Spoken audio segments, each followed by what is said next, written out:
મિત્રો, સમાજમાં અરાજકતા, માનસિક સ્ટ્રેસ, તણાવ, ભય અને ચિંતા અને આર્થિક વ્યવસ્થા ડામાડોળ થતી હોય ને આરોગ્યની વ્યવસ્થા તદ્દન તૂટવાના આરે હોય તો એ ગાય માણસને કેવી રીતે તારે, ગાયના પંચગવ્ય અને ગાય આધારિત ખેતી ખેડૂતનો કેટલો ઉદ્ધારક છે એ આપણા પરમ પૂજ્ય વૈદ્ય મહેન્દ્રભાઈ સરવૈયાના મોઢેથી જ આપણે સાંભળીએ કે ગાય આધારિત ખેતી હું કામ કરવી જોઈએ માણસે. મહાભારતની અંદર જ્યારે ભીષ્મ પિતામહજી બ્રાણ સિંહ ઉપર હતા ત્યારે યુધિષ્ઠિર એના ચરણોમાં બેઠા હતા ત્યારે ભીષ્મ વાક્ય ભીષ્મ પિતામહ બોલ્યા, યશ્ય ગૌરૂપમ તસ્ય વિશ્વરૂપમ. જેવી ગાય માતાની સ્થિતિ હશે એવી તારા રાજ્યની સ્થિતિ હશે. એટલે ગાય માતાનું મહત્વ પ્રતિષ્ઠાપિત કરજે.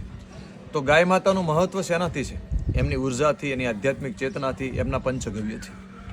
ઘણીવાર મને અનુભવ આવે કે ગાય માતાના દૂધ, ઘી, ગૌમૂત્ર તો અમૃત સમાન છે જ, એના ઉપયોગિતા હોવી જ જોઈએ, પ્રાકૃતિક ખેતી થવી જોઈએ, પણ ગૌ સેવા, ગાયનું વાત્સલ્ય એ સર્વોત્તમ સાધના છે.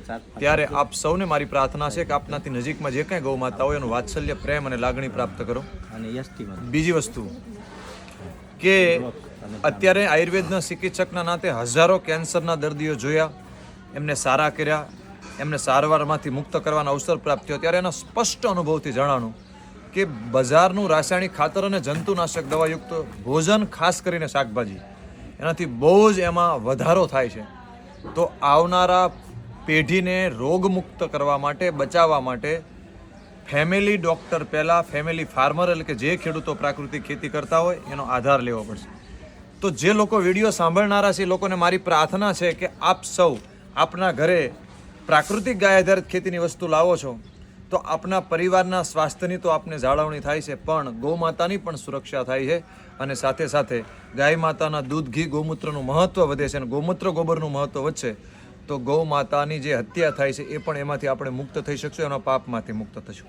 રહી વાત પંચગવ્યની, તો ગાય માતાના પંચગવ્યનું વર્ણન આયુર્વેદમાં એટલું બધું છે કે તમે મંદિરમાંથી મૂર્તિ કાઢી નાખો, જે મંદિર પ્રાણવિહીન હોય, શાળામાંથી વિદ્યાર્થી ન હોય અને હોસ્પિટલમાંથી ડૉક્ટર ન હોય તો એ પ્રાણવિહીન લાગે. એવી જ રીતે ભારતીય સનાતન વૈદિક સંસ્કૃતિ અને આયુર્વેદ એમાંથી ગૌ તત્વને જો કાઢવામાં આવે તો એ પ્રાણવિહીન થઈ જાય. એટલે જે યુધિષ્ઠિરને ભીષ્મ પિતામહે વાક્ય કીધું એ આપણે યાદ રાખવું જોઈએ. આપણે ગૌ માતાના પંચગવ્ય એમના સાનિધ્યથી વિમુખ થયા છે. એટલે અત્યારે માનસિક ટેન્શન, તણાવ, ચિંતા આદિ વધી રહી છે અને એટલે જ આપણે ઝેરયુક્ત ભોજન કરી રહ્યા છે અને એટલે જ રોગમાં આપણે મૃત્યુ પામી રહ્યા છે, કારણ કે આપણી ગૌ માતાની હાલત પણ એટલી કફોડી. ત્યારે આપ સૌ કમસે કમ 3 થી 4 વ્રત લ્યો. આજથી મારા ઘરે હું દેશી ગૌ માતાનું દૂધ પીશ, ગાય આધારિત પ્રાકૃતિક ખેતીની વસ્તુ લાવવાનો ને ખાવાનો આગ્રહ રાખીશ અને રોજ સાંજે અથવા દિવસમાં 2 થી 3 વાર ગાય માતાના ઘીનું નશ્ય કરીશ, પંચગવ્યનો વધારે પ્રચાર કરીશ. મારા ચિકિત્સામાં, કેન્સરમાં મને કોઈ કહે સાહેબ તમને સૌથી વધારે સારામાં સારું રિઝલ્ટ શેનાથી આવ્યું, ત્યારે નારાયણ સ્મૃતિનો આ શ્લોક મને યાદ આવે, પંચગવ્ય પ્રાશનમ મહાપાતક નાશનમ. આ જન્મ નહીં પણ પૂર્વજન્મમાં ભયંકર પાપમાંથી, રોગમાંથી મુક્ત કરી શકે એ ગૌમાતાનું પંચગવ્ય છે. તો આપ સર્વે એનું સાનિધ્ય લ્યો, એને પ્રાપ્તિ કરો એવી મારી પ્રાર્થના અને હૃદયથી ઈચ્છા.